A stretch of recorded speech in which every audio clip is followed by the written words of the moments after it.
वंदऊ संत समान चित हित अनहित।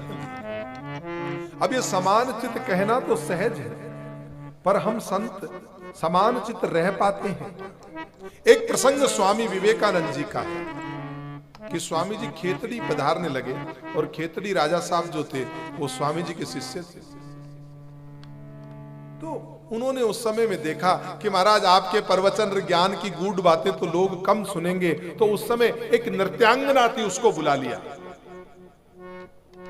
और कहा कि नृत्य देखने के लिए तो लोग आ ही जाएंगे, क्योंकि कथाओं में तो सीटें खाली पड़ी रहेगी। लेकिन तो इसलिए उस समय भी राजा साहब ने देखा भाई पहले नृत्य के नाम से लोगों को बुलाओ और उसके बाद में स्वामी जी का प्रवचन करवा देना। तो उन्होंने योजना तो बढ़िया बनाई, लेकिन चुगल पहुंच गए स्वामी जी के पास और स्वामी जी को जाकर के कहा कि महाराज ये तो आपकी छवि खराब हो, वहां पे वो नृत्यांगना और वो भी वहां से आई है। हाँ? मैं तो मुरारी बापू को धन्यवाद दूंगा, वो उन्होंने अयोध्या में मानस गणिका कर दिया।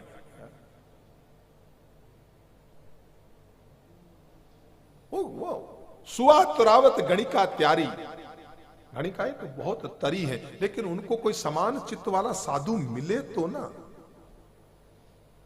तब महाराज वंदऊ संत समान चित। स्वामी विवेकानंद जी जो है वो जब खेतड़ी में पधारे तो वो नृत्यांगना का नृत्य होना था और लोगों ने स्वामी जी से जाकर के कहा कि महाराज क्या कर रहे हो, आपकी बुराई हो जाएगी, साधु और आप यहां बैठ के नृत्य देखोगे। स्वामी जी ने कहा भाई बात तो सही है, लोग हैं, लोकलाज का भी साधु को ध्यान रखना चाहिए। इसलिए स्वामी जी ने कहा भाई ठीक है, जब तक तुम्हारा नृत्य चले तब तक मैं कुटिया में रहूंगा, मैं कुटिया से बाहर नहीं आऊंगा। और उधर से वो नृत्यांगना आई और नृत्यांगना ने आते कहा कि राजा साहब जिनके लिए मुझे नृत्य करना वो कहां है। तो उनका भाई वो साधु हैं, वो आपसे नहीं मिल सकते, आप अपना काम करो, पैसा ले और जाओ। उसने कहा महाराज सारी जिंदगी पैसे के लिए काम किया है, आज तो महापुरुष के दर्शन मुझे भी कर लेने दो। इस गंगा का कुछ अंश हमें भी तो प्राप्त हो जाने दो। ये साधु रूपी प्रयाग जो आपके यहां आया है उसमें मुझे भी तो डुबकी लगा दो। क्या इसकी ठेकेदारी है कुछ चंद लोगों की? राजा साहब ने कहा कुछ नहीं, आप सीधा यहां पे नृत्य करो। उसने कहा महाराज आप प्राण दे सकते हैं, मेरी इच्छा के विपरीत मेरे से नृत्य नहीं करवा सकते। तो बोला तेरी इच्छा क्या है? बोला वो यहां आके बैठे हैं। बोला वो यहां नहीं आएंगे, तो एक कृपा हो जाए, उनकी कुटिया के सामने से मैं अपना नृत्य प्रारंभ कर दूं। राजा साहब ने कहा ये भी जिद चढ़ गई। बोला हाँ ठीक है, ज्यादा देर मत रुकना। बोला नहीं महाराज खाली एक कड़ी गा दूं, मैं मेरी हाजिरी लगा दूं स्वामी जी की कुटिया के सामने, बस फिर मैं आके यहां नृत्य करूंगी। और वो स्वामी जी की कुटिया के सामने जाकर के क्या गाती है? प्रभु मेरे अवगुण चित ना धरो, प्रभु मेरे अवगुण चित ना धरो, प्रभु मेरे अवगुण चित ना धरो, स्वामी मेरे अवगुण चित ना धरो। अवगुण चित ना धरो, अवगुण चित ना धरो, प्रभु मेरे अवगुण चित ना धरो, प्रभु मेरे अवगुण चित ना। एक नदियाँ एक नाल कहावत, एक नदिया एक नाल कहावत, मैलो ही नीर भरो, मैलो ही नीर भरो, जब दोनों मिले एक वरण भई, जब दोनों मिले एक वरण भई, सुर सरि नाम धरो, प्रभु मेरे अवगुण चित ना धरो, प्रभु मेरे अवगुण चित ना धरो, अवगुण चित ना धरो।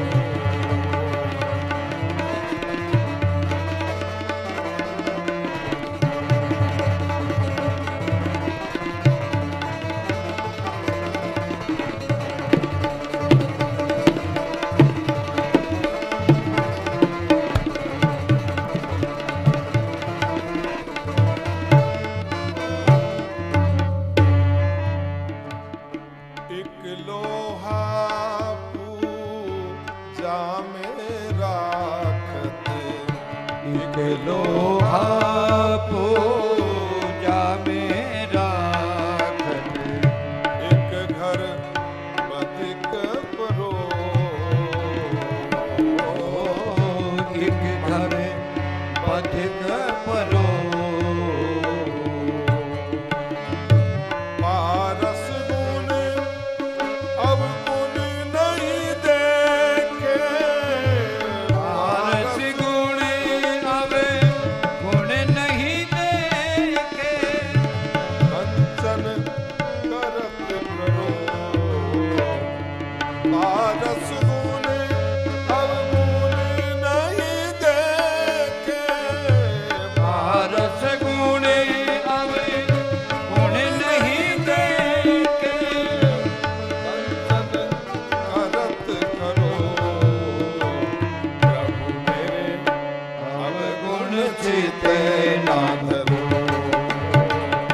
प्रभु मेरे अवगुण चित ना धरो, प्रभु मेरे अवगुण चित ना धरो, प्रभु मेरे अवगुण चित ना धरो।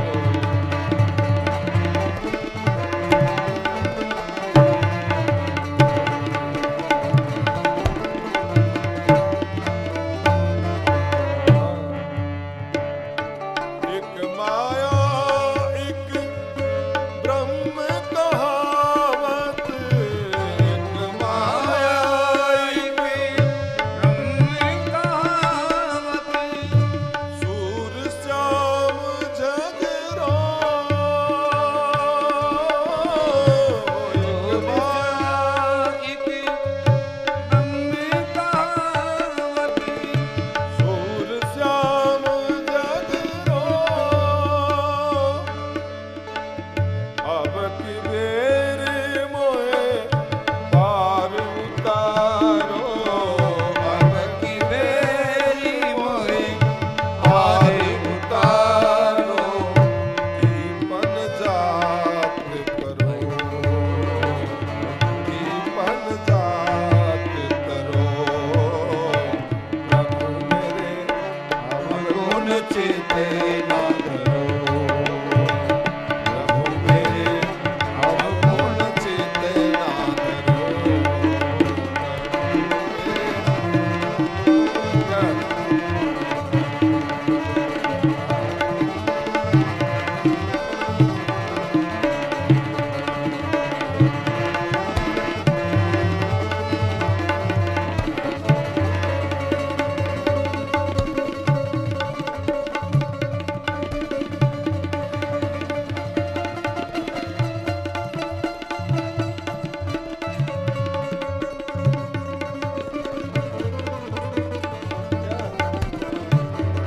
अनुभव के हाथ है। 75 वर्ष की उम्र में 15 वर्ष तो सेवा से रिटायर्ड हुए हो गए। जीवन का संगीत जब गूंजता है, क्या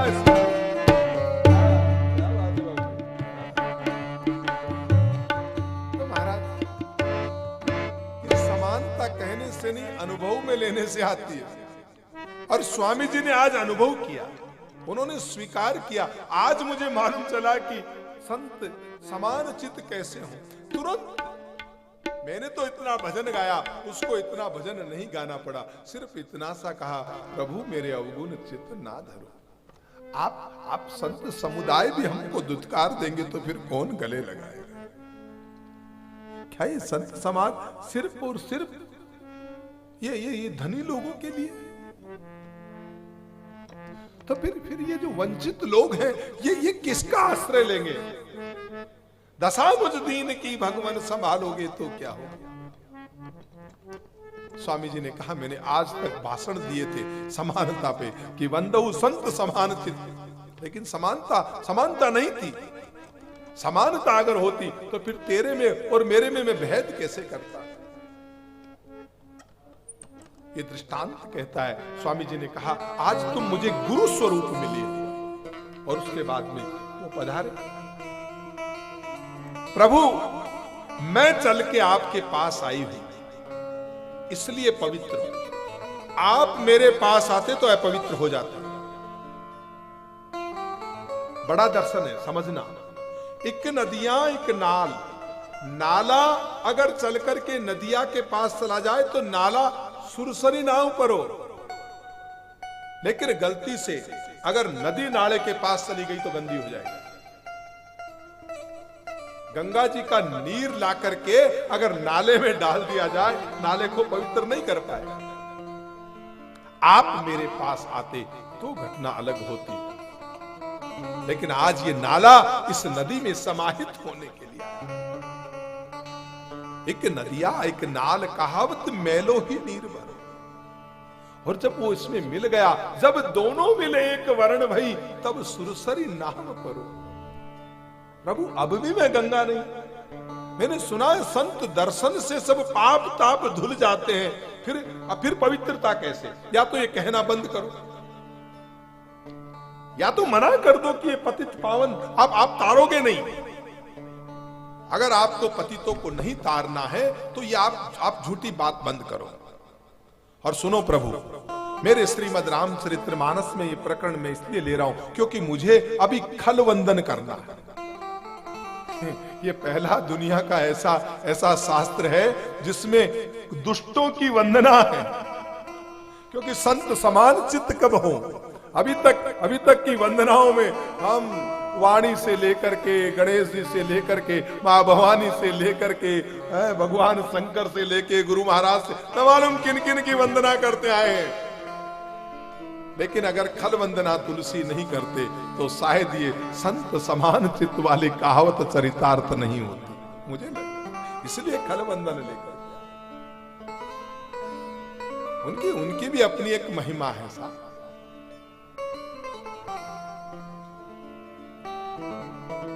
जब दोनों मिल एक वर्ण भई सुरसरी नाम पर, आपके पास आने के बिंदु जी महाराज ने तो बहुत कहा।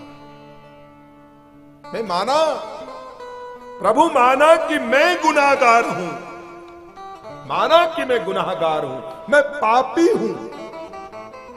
माना कि मैं गुनाहगार हूं, मैं पापी हूं, मैं अधम हूं, मगर जो कुछ भी हूं किसका? जो कुछ भी हूं मगर हूं किसका? भगवान तुम्हारा इस दिल में रहा करता है कि नाम। और मैंने सुना है कि आप पतित पावन हैं, आप पतितों को उधारने वाले, लेकिन हमें ज्यादा ज्ञान वेद वेदांग शास्त्र कथा कुछ नहीं आता। हमें तो आंसू बहाना आता है, हमें रोना आता है साहब। हम तो तेरे नाम से बस आ है। मेरे पास क्या खजाना है प्रभु बताऊं? फरियाद अस्क आह।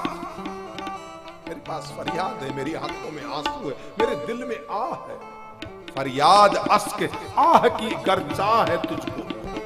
अगर इन चीजों की जरूरत है मेरे स्वामी, मेरे भगवान तुझे, फरियाद अस्क आह की गर चाह है तुझको, तो इस दिल में वो मौजूद है सामान तुम्हारा। और अगर आपने नहीं तारा हो, मैंने तो सुना है कि अदमों की किया करते हो गर मेहमान नवाजी, तो ये बिंदु भी सरकार है मेहमान तुम्हारा। लेकिन एक बात भूल गए थे भी, एक बार उन्होंने और बड़ी बात कह दी, बड़ा चैलेंज। कैसे कहते संत, लाजिम है तुम्हें तारना भक्ति के बिना भी, लाजिम है तुम्हें तारना भक्ति के बिना भी। और भक्ति से जो तारा तो क्या एहसान हमारा। तो महाराज तुलसीदास जी के साथ हम खल वंदन में बढ़ते हैं।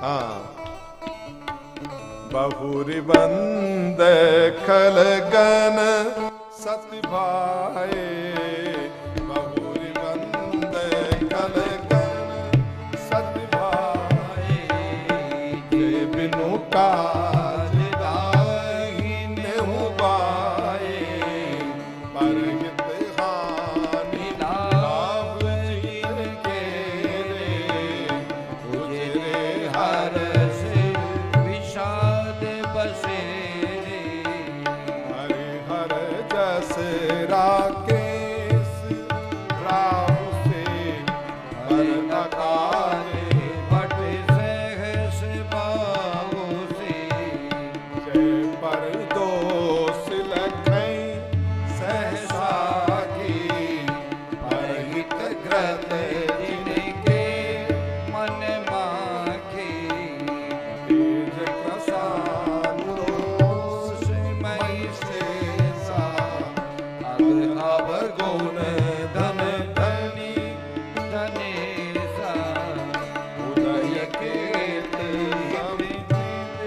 सब ही के, कुंभकर्ण सम सेवत के, पर काजु लगे तनु परिहरहि, जिमिहि में ऊपर कृषि दल गरहि, बंदौ खल जसे शेष सरोसा, सहस बदन पर नहीं पर दोसा, प्रणवु कथुराज समाना, पर अग सुनहि सहस रस काना, बहुरी सग समय बिनवहु तेहि, संतत सुरानीक हित जेहि, वचन बज्र देहि सदा प्यारा, सहस नयन पर दोष निहारा, सयस नयन पर दोष निहारा, दासीन अरुमीत हित सुनत धरई कलरी, जानि पानी जुग चोरी जनै, बिनती करई से प्रीत सियावर रामचंद्र शंकर हरिओ, रामचंद्र शंकर हरिओ।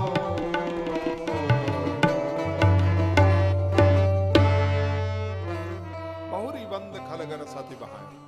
आओ वंदन के इस प्रकरण में हम दुष्टों की भी वंदना करते हैं। हम शास्त्रीय संगीत में भी दुष्टों का वंदन आता है। हमारे यहाँ एक बंदिश है, वो कौन सा राग है, पर ये पायन वाके सजनी, जो ना माने गुनियन की सीख। जो गुनी आदमी की सीख नहीं मानता हो उस पर क्रोध मत कीजिए। पर ये पायन, उनके दोग लगे महाराज, महाराज नमस्कार वंदन। और ये ऐसा बदल देता है, ऐसा बदल देता है। और ये प्रयोग करके देखिए, पर ये पायन वाके सजनी, जो ना माने गुनियन की सीख। कुछ परिचय, कौन कौन है वो दुष्ट, क्या परिभाषा है। क्योंकि हमने पहले भी साहब से सवाई सिंह जी से जब चर्चा हो रही थी, मैंने कहा था मैंने एक फॉर्मूला बनाया है, वो सुना तो हमने स्पोकन इंग्लिश में था कि हम कथा कैसे करें, तो उसने एक फॉर्मूला दिया DRC, define, refine and confine.